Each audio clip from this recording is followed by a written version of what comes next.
Om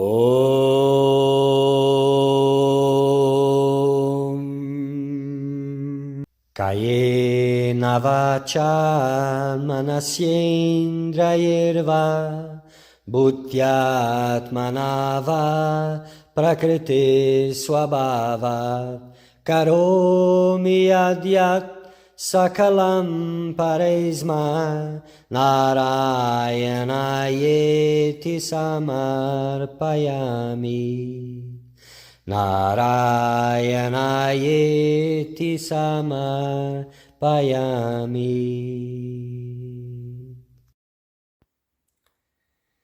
Dear Seeker of Truth, welcome.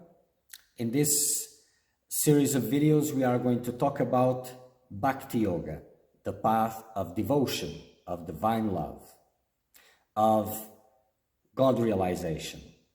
So we are going to talk about the Narada Bhakti Sutras, a beautiful work attributed to sage Narada that talks about in full length of the path of devotion.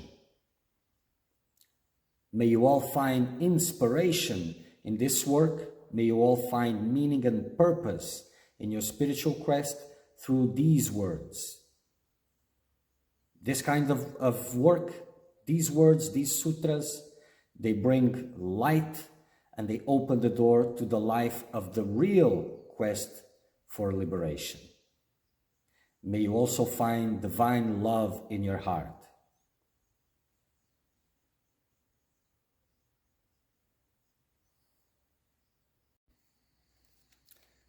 Moving on, Narada Bhakti Sutras, Chapter 6, Supremacy of Devotion.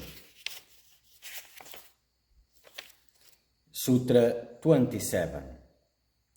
Devotion is higher than the others because God hates egoism and loves humility. So this is a very important sutra because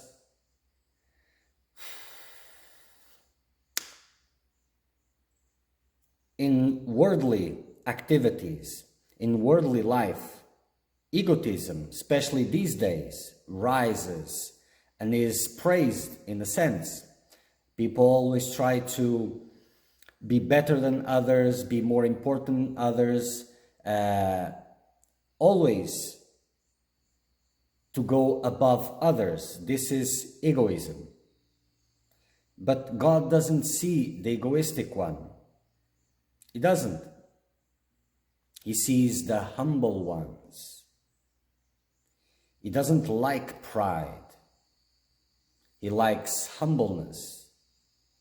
So, in the normal world, in worldly life, those who rise above others in strength, in intelligence, and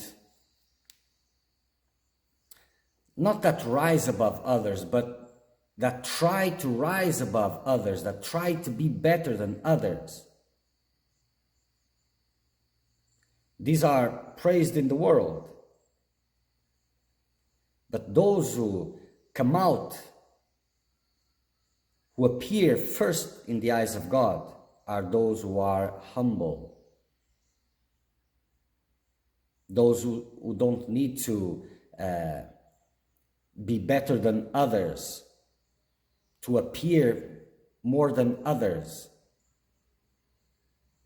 Those who let others come first, those are the ones that God sees. Humility is the basis for any spiritual path. More so in this relationship with God, this direct relationship with God. A devotee that just wants God's blessings, wants God to improve his life, wants to be more important than other devotees, and all of this. God doesn't like this.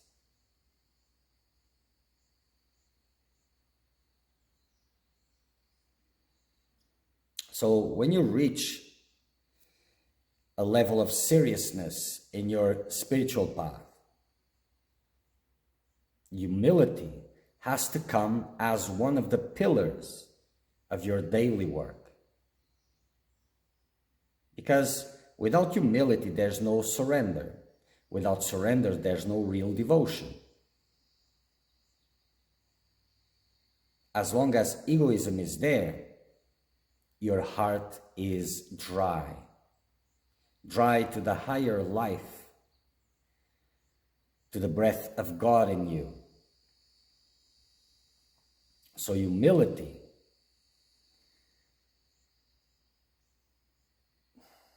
comes first. All spiritual practices, doesn't matter what they are, they give fruit with humility, because humility allows devotion. Or else it's just an exercise of pride. And that hinders the life of your process.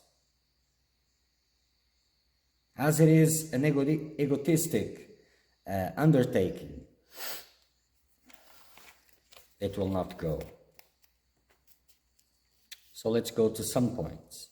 A devotee absolutely depends on God alone. He is in communion with the Lord. He is ever peaceful and blissful. Others run after powers. They depend upon their self-effort.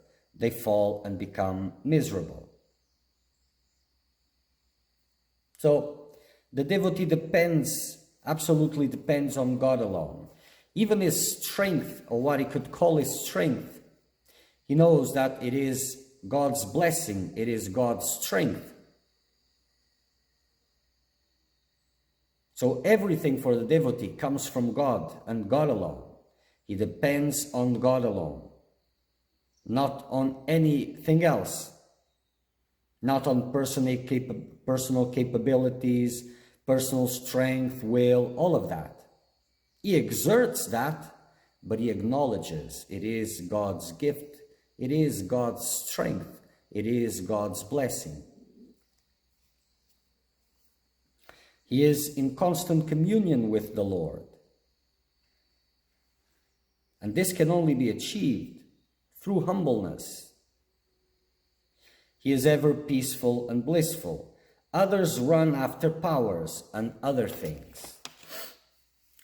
Powers, name, fame, self-worth, the need to feel special, the need to feel loved, the need to feel accepted, the need to feel better than others. This is why God is removed many times out of the equation, because they are avoiding humbleness, because the relationship with God comes with humbleness. You cannot go around this. Well, you can try, but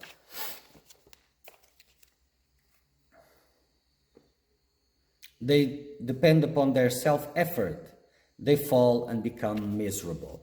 Eventually, everyone falls, because in the spiritual path, self-effort is very important, but acknowledging that it comes from God is even more important. Because with this vision and attitude, you will understand the challenges that God is putting in front of you to help you. If you're just basing yourself upon self-effort, I can do this and that, eventually you will break and you will fall. And this is God's help to humble you. So both come together, self-effort, but humbleness is the basis of all. No humbleness, no devotion. Devotion is true in whatever path. Devotion is always true. Either it is devotion or it isn't. So, and like I've explained in the previous video, devotion is the life of all paths. So not only devotion is true in whatever path. Devotion is the truth of all paths. Because without devotion, that is not a true path. So I'm just making a shift with the meaning of this point here, because it's important. Devotion is always true wherever it presents itself. Only the purity, the level of purity may shift, but it's true. But it is also the truth in all spiritual paths, because without devotion, they have nothing. Or they have a possibility, a potential to reach devotion. Egoism is an obstacle to the realization of God's consciousness. Yes. It blocks, it separates. An egoistic person is separated from others. Has a wall. Egoism is a wall. And so it is a wall that separates from God. And he may try to please God in many ways. But if it's not through devotion, it will not work. It will remain unseen. God sees the humble ones. Humility is the foundation of Bhakti Yoga. Yes. So, for those who are treading the path of Bhakti Yoga, humility is the central part of it, because that relationship with God starts from humbleness, or else it doesn't really start yet. Because how will you have a relation with that which doesn't see you? God sees the humble ones. So in approaching God, there must be humility there. But it is true for all spiritual paths. Humility is the basis of all, like devotion is the life of all spiritual paths. Without humility, there's no devotion. So, if you're not growing in humility, you are not growing spiritually at all. This is very important. The Lord does not allow pride to grow in his devotees. Pride is the root of all sorrows. It is the cause of worldly bondage. The Lord creates circumstances to break the pride of devotees if needed.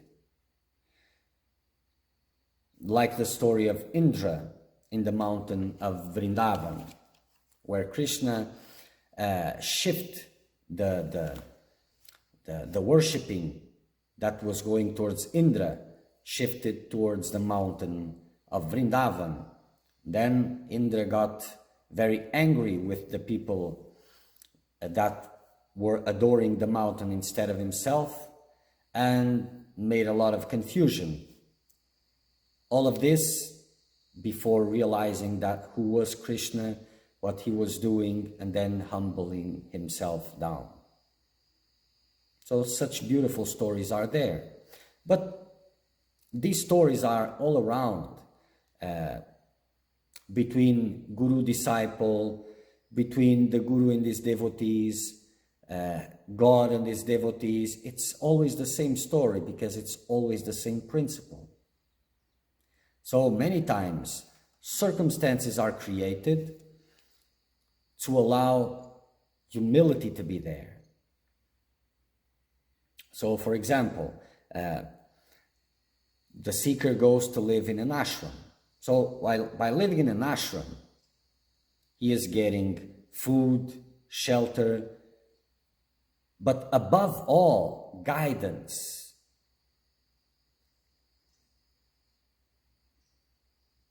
And without that humility, he cannot receive them. nothing can be received, nothing good, nothing spiritual can be received without humility. It's like even if you receive it, you cannot hold it. It flows down or you don't understand it. It doesn't blossom inside of you. So all circumstances of the spiritual path are permeated by this humility. When seekers went to get guidance from a guru, the guru would push them away. And only after they humbled themselves in a sincere way that would please the guru, then he would accept. So there's a lot of tests to bring that humbleness, because without it, there is no potential. If there is the potential for humility, well, that's something to start with. But eventually, and these days, this humility path is something that it takes a long time for a seeker to take seriously, to understand that that is more important because of egoism, pride, greed.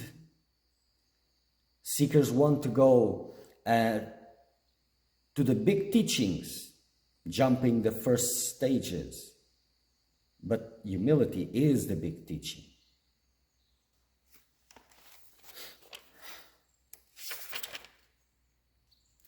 Bhakti is absolute self-surrender. As long as there are desires polluting devotion, the seeker feels he has done so much and longs for the Lord's rewards. This is very important, and I've seen this many times.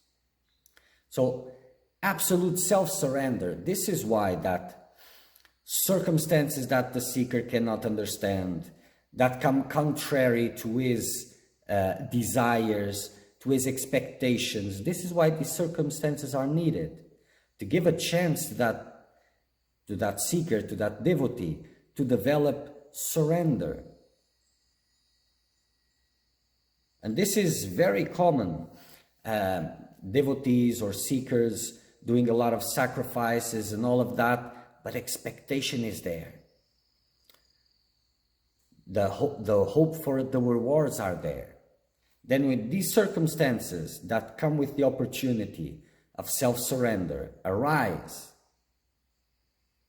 that are contrary to those expectations, the seeker mourns, suffers a lot because he is not getting the rewards from God.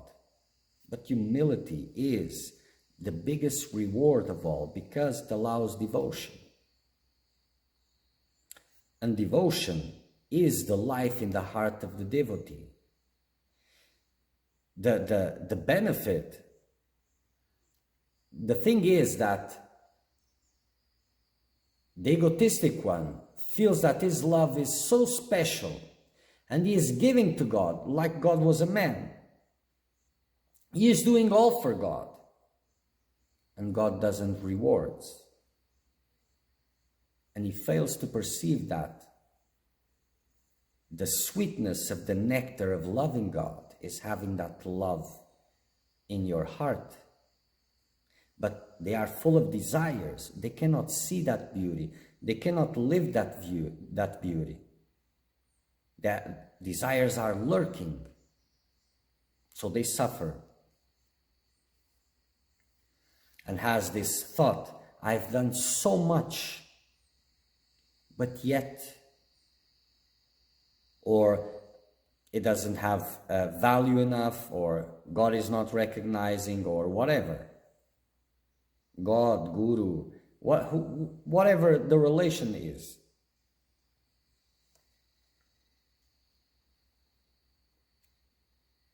And he waits and he longs for those rewards. And God keeps sending more opportunities for surrendering. Like, oh, you think things are going this way, so it puts something opposite. And the devotee doesn't understand and feels like he's even being betrayed by God. abandoned or punished or unfair, he feels injustice without failing to perceive the opportunity of self-surrender. The spiritual path is the path toward the Spirit, towards God. It's not a path of rewarding desires, worldly desires.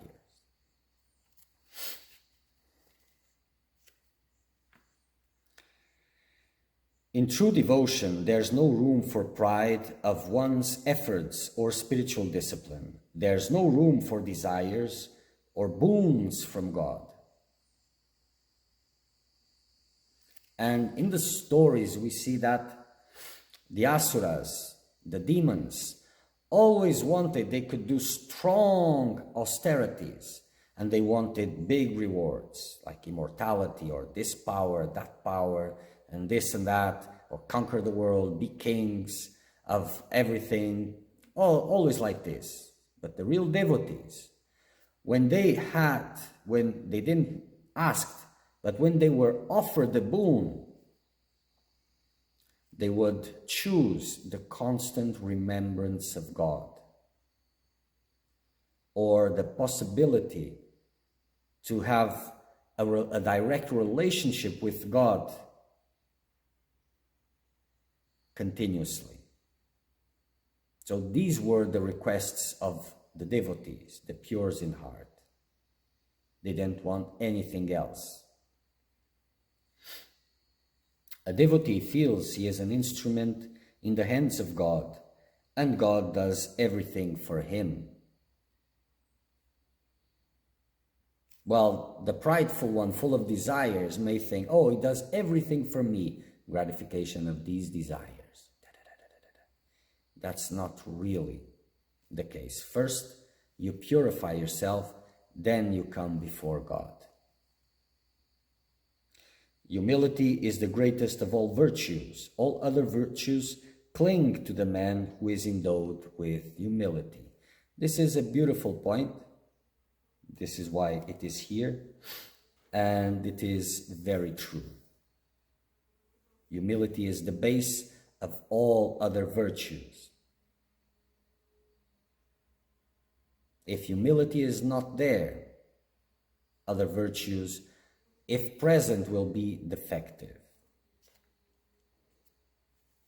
Krishna said to Radha,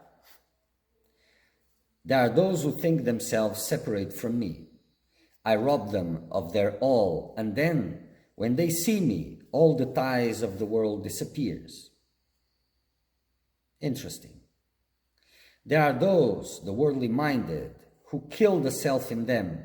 I am cruel to them, but even to them I am kind, for I confer happiness upon them in their grief. All souls are my favorites. I play many games with them, till they forget all that is selfish, till they love me for the sake of love alone, as you now do, O Radha. These are very beautiful words.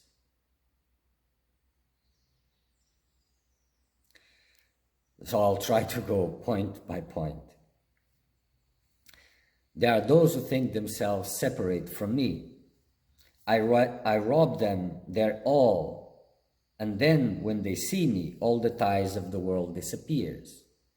So when catastrophes fall upon people, they imagine they are being punished. They don't see that brings the opportunity, and many do. In moments of despair, turn themselves to God. So is it a punishment or an opportunity? There are those, the worldly minded, who kill the self in them.